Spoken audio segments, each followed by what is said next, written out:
नितेश राणे काल म्हटले की आम्ही कडक धर्मांतर विरोधी कायदा आणतोय. महावीच्या काळात तुमचे अब्बा होते, आता बस्ती केली तर सरकारी जमिनीवर पीर बाबा नको, भोंगे नको. हा पाक नाही, हिंदुस्थान आहे. नितेश राणेंना घटनाच अजून वाचली नाही. या देशातील संविधानावर जर नितेश राणेंचा विश्वास असेल आणि संविधानावर जर देश चालवायचा असेल तर त्यांचे वक्तव्य असे आलेच नसते.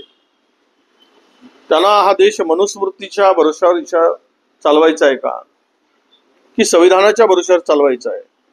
आपलं संविधान काय म्हणते, आपली घटना काय म्हणते,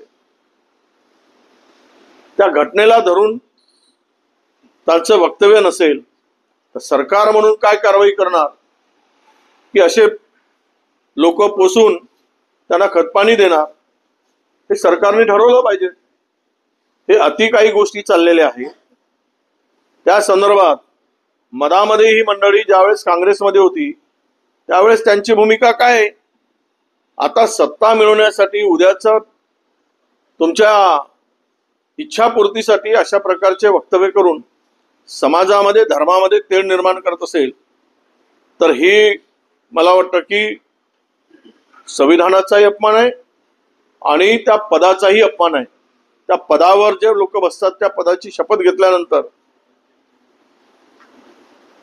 असे वक्तव्य करणं, तर मुख्यमंत्री काय कारवाई करतात याचा जाब विचारला